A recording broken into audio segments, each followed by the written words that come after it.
오늘 준비한 사건은 7년 전에 지금처럼 추울 때 발생한 사건이에요. 내용을 제가 쭉 정리를 하면서 늘 제가 매주 한 2개씩, 3개씩 접하는 범죄 사건들이지만 인간이 이렇게까지 잔인할 수 있구나 싶은 생각이 정말 많이 들었거든요. 이 사건 하면서. 그리고 사건이 해결되는 과정에서도 이렇게 작은 제보, 연관 없어 보이는 제보도 결정적인 도움이 될 수 있구나 이런 것들을 많이 느꼈던 사건입니다. 국내에서 발생한 사건인데요. 끝까지 들어주시면 감사하겠습니다. 지금부터 내용 전해드리도록 할게요. 이곳은 수원의 팔달산입니다. 2014년 12월 4일에 등산객 임씨가 이 팔달산에 방문을 해요. 오후 1시경에 경기도청 뒤편으로 나 있는 등산로가 있었는데 거기를 따라서 산길을 오르고 있었습니다. 눈이 굉장히 많이 왔었어요. 그런데 등산을 시작하고 얼마 지나지 않아서 이 임씨의 시야에 뭔가가 걸려요. 지금 보고 계시는 검정색 비닐봉투였습니다. 봉투가 살짝 열려 있었거든요. 근데 그 밖으로 뭔가 튀어나와 있는 모습이 좀 심상치 않았던 거예요. 그래서 다가가서 봉투를 살짝 들여다보는데요. 이때 임씨가 정말 굉장히 깜짝 놀라서 경찰에 신고 전화를 하게 돼요.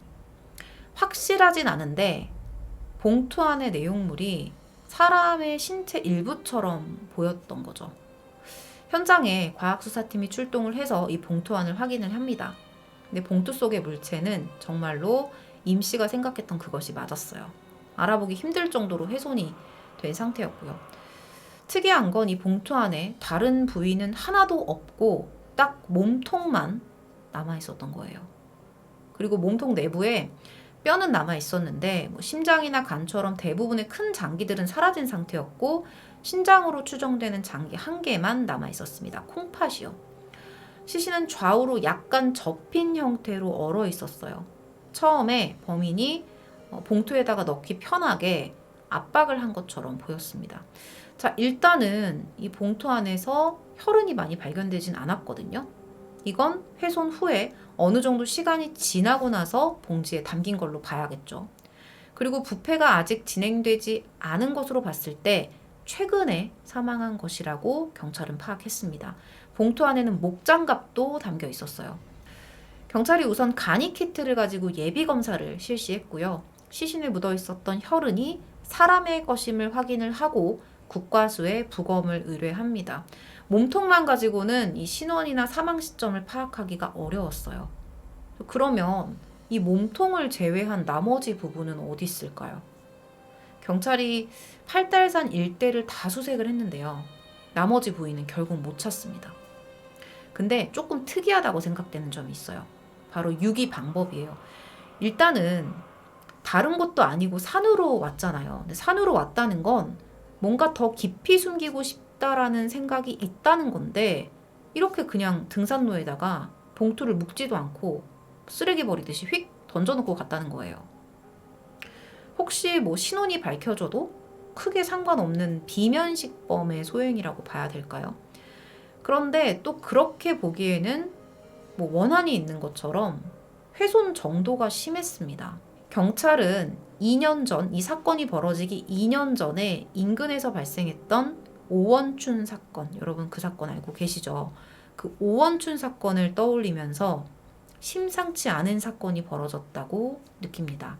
국가수는 이 피해자의 근육과 골편에서 DNA를 확보해요. 그리고 멍자국이랑 생활 반응 같은 것들이 없었거든요. 그래서 변을 당한 이후에 훼손이 이루어진 것으로 판단을 합니다. 또한 A형을 가진 여성이라는 것, 그리고 남아있었던 신장을 이용한 검사를 했는데 이를 통해서 독살당하지 않았다는 사실까지 파악을 합니다. 그리고 아까 말씀드렸었던 그 봉투 안에 목장갑 있었잖아요. 근데 이 목장갑에서는 피해자의 DNA만 검출이 돼요. 결국 범인을 특정할 만한 그런 증거는 발견되지 않았다는 거예요. 경찰이 할 수 있는 건 빠른 시일 내에 다른 부위들, 특히나 머리나 손을 찾는 것 뿐이겠죠. 경찰이 당시에 그 팔달산 산책로 내에 설치된 CCTV가 없었던 상황이었기 때문에 진입로 쪽에 CCTV가 있었어요. 이제 이것들을 분석을 했는데 현장 인근에는 등산객들이 워낙 많이 지나다니고 있었던 곳이었기 때문에 검은 봉지를 들고 움직이는 사람의 모습이 확인되지 않습니다. 그리고 문제는 뭐였냐면 이 산의 진입로가 10곳이 넘었어요. 그러다 보니까 범인이 언제 어떤 진입로로 접근을 했는지 그 경로를 유추하는 것도 굉장히 어려웠다고 해요. 수색하는 모습입니다. 범위를 좀 더 넓혀서 팔달산 주변에 25개 CCTV를 추가로 확보를 해서 분석을 해봤는데 여기서도 수상한 움직임은 포착되지 않아요. 그리고 발견 3일째인 12월 17일에 340명을 투입해서 팔달산을 수색을 했는데 여기서 옷가지, 신발 이런 것들을 200여 점을 수거합니다. 200여 점이 나왔다는 건 그냥 증거가 될 만한 것들은 다 수거를 한 거예요. 근데 정말 이 중에서 단 하나도 이 사건하고 관련된 게 없었어요. 수사가 완전 꽉 막힌 거죠. 경찰은 제보를 받기 위해서 수사 발표를 하면서 피해자의 혈액형 성별을 공개합니다. 혈액형과 성별을 공개해요. 이후에는 수색 인원을 더 늘립니다. 440여 명의 인원을 동원해서 수색 범위도 수원 전역, 인접 지역까지 다 확대를 해요. 그리고 탐문 대상은 경기도 전역, 전국으로 확대를 합니다. 공가, 폐가 328곳, 그리고 주택가의 일대를 다 수색해서 물품들을 수거했는데 여기서도 뚜렷한 증거가 발견되지 않아요. 범인 도대체 누구죠? 진짜. 그런데 12월 8일에 한 여성이 경찰서를 찾아옵니다.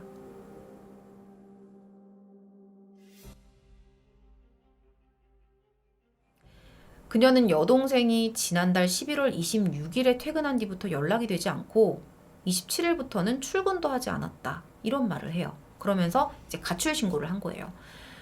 그러면서 이 동생이 한 남자랑 4월부터 동거를 했다라는 사실까지 알려줍니다.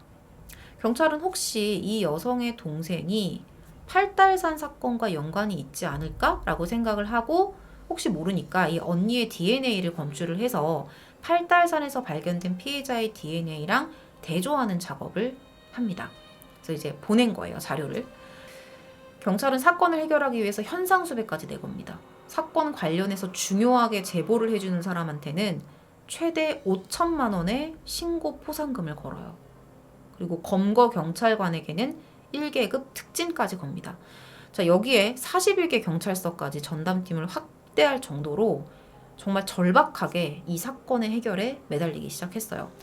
자, 그러다가 12월 11일에 한 시민의 제보가 들어오거든요. 이 제보 내용을 한번 들어보세요.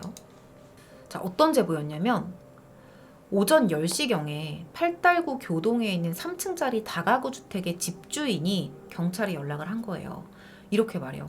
이런 거 제보해도 되는지 모르겠는데 우리 집이랑 이제 월세방을 계약하기로 한 사람이 있는데 보름이 지났는데도 안 나타나요. 연락도 안 됩니다. 이런 내용이었어요.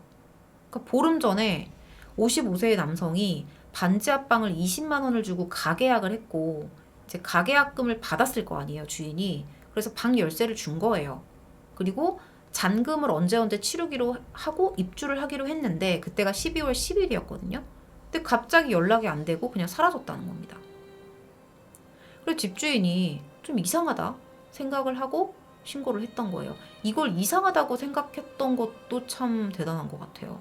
근데 솔직히 딱 보면 제보 내용 자체가 뭔가 이거 사건 같다 이런 느낌이 아니라 그냥 월세방 계약하기로 한 사람이 가계약금만 주고 안 나타난다 그냥 이런 내용이잖아요. 그냥 겉만 보면 사건이랑 관련이 있을까? 그런 제보란 말이에요. 경찰도 반신반의했습니다. 그래도 혹시 모르니까 하고 그 반지 합방으로 경찰들이 가요. 그런데 그 사이에 집주인이 온천에 갔고 형사들은 별 소득도 없이 그냥 발길을 돌립니다. 뭐 이거 별거 아니네. 관련도 없네.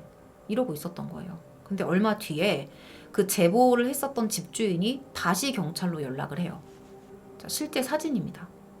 자, 어떤 제보를 했냐면 집에 돌아와서 그 반지하방 다시 들어가 봤는데요. 방에 박스가 있는데 그 안에 비닐봉투랑 목장갑 뭉치가 들어있네요. 이런 말을 합니다. 처음에 그 팔달산에서 현장을 발견했을 때도 비닐봉투랑 장갑을 발견했었잖아요. 형사 2명이 곧바로 반지하방으로 다시 출동을 합니다. 근데 방이 이미 청소가 다 돼 있는 상태였어요. 그러니까 집주인도 임차인이 안 나타나니까 방을 다시 내놔야 될 거 아니에요. 그래서 청소를 싹 해놓은 거죠.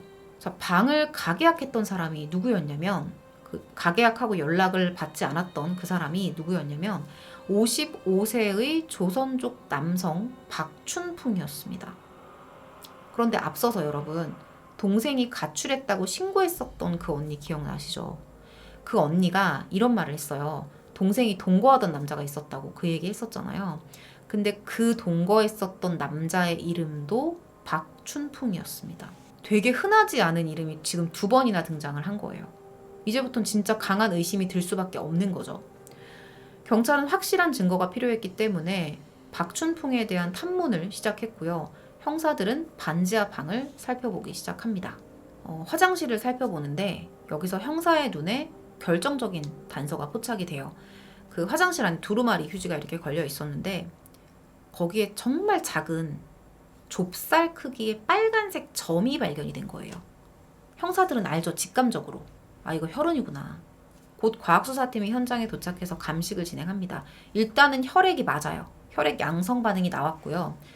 하나를 더 발견하는데 1mm가 채 안 되는, 1mm면 정말 얼마나 작아요. 근데 1mm가 채 안 되는 크기의 작은 지방 덩어리를 발견해요. 이 혈흔과 지방 덩어리가 곧 국과수로 보내졌고요. 대조를 해보니 팔달산에서 발견된 피해자의 DNA와 일치한다는 결과가 나옵니다. 와, 진짜 이거 어떻게 이렇게 발견을 하지? 진짜. 어떻게 이렇게 발견을 하죠? 정말 아무 관련도 없는 것 같은 그런 제보, 그 제보를 통해서 갔던 집에서 이 사건 피해자의 DNA와 일치하는 걸 발견한다는 게 정말 이건 진짜 믿을 수가 없는 일인 것 같아요. 일단은 범행 후에 화장실에서 훼손을 했다는 유력한 증거를 잡은 거잖아요. 경찰은 박춘풍을 용의자로 특정을 했고요. 즉시 추적에 나섭니다. 먼저 박춘풍이 자주 다니는 치과를 알아내서 CCTV를 확보를 해요. 거기서 영어 이니셜이 새겨진 야구 모자를 쓰고 있는 박춘풍의 모습을 확인을 해요. 곧 탐문팀에 박춘풍의 인상착의를 전달을 했죠. 또한 이 박춘풍이 동생 휴대전화를 가지고 다녔거든요. 이것까지 파악을 해서 휴대폰 위치 추적까지 시작합니다. 이제 점점 쪼여오고 있어요. 수사가 여러 팀들에 의해서 동시다발적으로 진행이 되고 있었어요.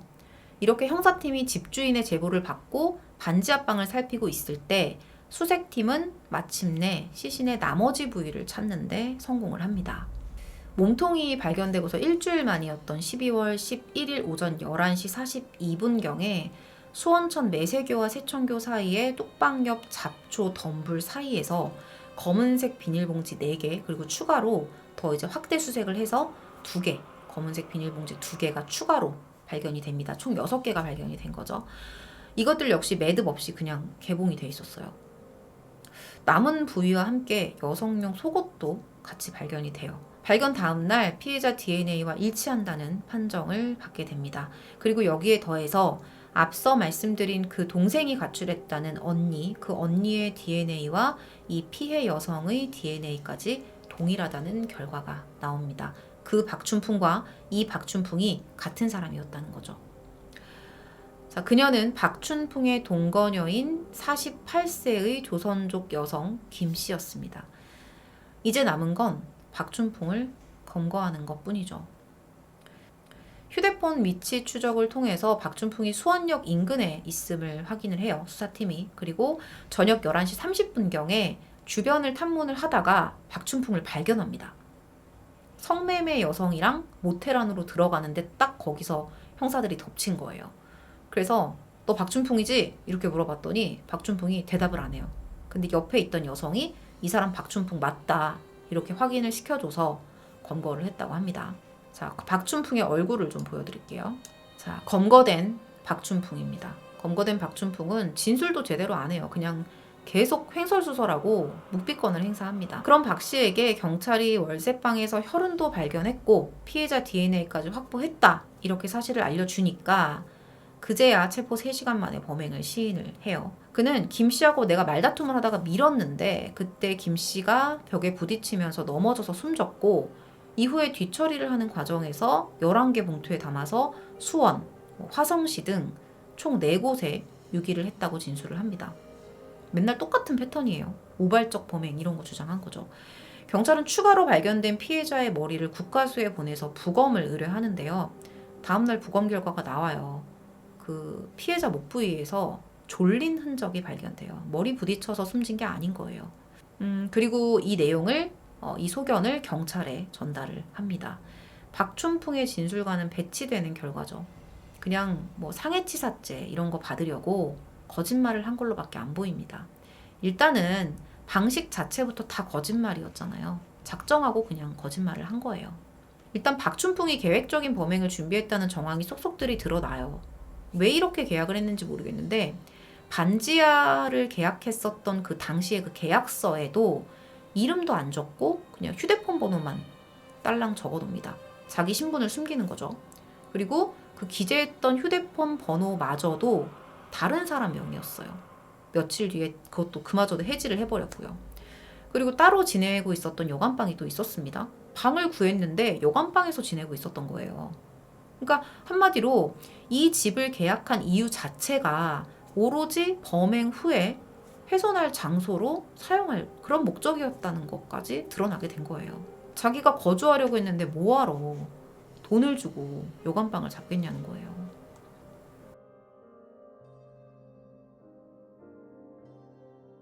경찰이 파악한 사건의 전말에 대해서 좀 이야기를 해드릴게요.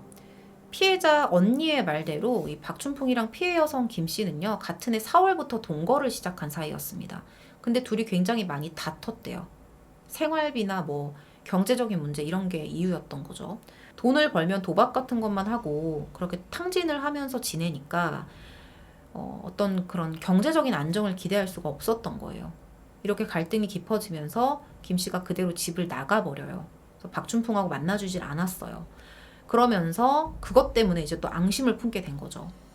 그리고 범행 전날 박춘풍은 정말 계획적이에요. 그냥 다음날 저 회사 못 와요. 내일 좀 쉴게요. 이렇게 휴가까지 냈고요. 11월 26일에 피해자 김 씨가 일하고 있었던 마트에 찾아가서 강제로 김 씨를 자신의 집으로 데려갑니다. 그리고 망설임 없이 계획을 실행하죠. 그리고 유기를 하기 위해서 이제 이동을 해야 되는데 들고 가기 편하게 하려고 1차적으로 훼손을 하고 앞서 말씀드렸던 그 가계약한 방이 200m 정도 떨어져 있었거든요. 그 방으로 가서 남은 작업을 마무리한 겁니다. 이후에는 택시와 도보를 이용해서 이곳저곳에 시신을 유기했다. 이것이 이 사건의 전말입니다. 자, 박춘풍은 구속이 됐고요. 얼굴하고 실명이 이렇게 공개가 됩니다. 1심 재판부는 박춘풍의 계획적인 범행을 인정을 하면서 그를 사이코패스로 판단해서 무기징역을 선고합니다. 이에 박 씨 측은 고의가 없었기 때문에 폭행치사죄를 적용해야 한다. 이러면서 항소를 해요. 검찰도 역시 형이 너무 가볍다면서 항소를 했고요. 근데 박 씨의 변호인은 이 사람이 심신미약이라고 주장을 했거든요. 그와 동시에 이 사람이 사이코패스인지 정확하게 가리기 위해서 뇌영상 분석을 좀 해달라라면서 항소심 재판부에 요구를 해요. 그러니까 박 씨 측 변호인은 이렇게 주장한 거예요. 박춘풍은 사이코패스가 아니고 어릴 때 사고로 오른쪽 눈을 다쳐서 의안을 하고 있다. 근데 이 의안이 뇌를 압박하기 때문에 정신병적인 영향을 끼치는 거다. 이렇게 주장을 하는 거예요. 변호인 측에서. 사이코패스가 아니라고 판정을 받게 되면 항소심 선고에서 유리해질 수 있었거든요. 일시적으로 그냥 그때만 분노장애 상태였다. 이게 인정이 되면 폭행치사 적용까지 바라볼 수 있었던 거죠. 항소심 재판부는 변호인의 이 요구를 받아들였고요. 최초로 피고인의 뇌를 촬영해서 양형 참고 자료로 쓰게 됩니다. 뇌 영상 촬영이란 감정은 이화여대 뇌인지과학연구소의 김지은 교수가 맡았습니다. 김 교수는 몇 가지 소견을 바탕으로 모든 기준에서 약간의 증상을 가지고 있다고 감정을 했어요. 그러니까 사이코패스의 약간의 증상을 가지고 있다는 거예요. 그러니까 완전히 단정하기는 어렵지만 기질적인 인격장애 진단이 가능하고 앞으로 달라질 수 있으니 주의를 요한다라는 판단을 내놓습니다. 아울러 박 씨가 범행 당시에 사물을 변별할 능력을 갖고 있었다라고 판단을 하면서 심신미약 상태로 범행을 저질렀다는 이 변호인의 주장하고는 배치되는 의견을 내놔요. 그러니까 사이코패스도 심신미약도 아니라는 감정 결과였습니다. 항소심 재판부는 박춘풍과 검사의 항소를 모두 기각하면서 무기징역을 유지한다는 판결을 내렸습니다. 대법원 상고도 기각이 되면서 결국에는 무기징역이 확정이 됐고요. 그는 지금도 수감 중입니다. 박춘풍은 끝까지 죽이려는 마음은 없었다는 이해하지 못할 말만 했습니다. 피해자에게 용서를 구하거나 반성의 태도는 찾아볼 수가 없었어요. 그래도 진짜 한때 좋아서 살기 시작을 했을 거 아니에요. 근데 그랬던 여자에게 어떻게 이렇게 잔인한 짓을 하고 아무 일도 없었다는 듯이 살 수가 있을까요? 사실 이런 거는 이해가 안 간다고 표현을 할 수가 없어요. 일반적인 사람의 시각에서는 이해를 하려고 해서도 안 됩니다. 되지도 않고요. 여러분들은 사건을 어떻게 보셨는지 궁금합니다. 시청 후에 다양한 의견을 댓글을 통해서 자유롭게 남겨주시면 감사하겠습니다. 시청해주셔서 감사합니다.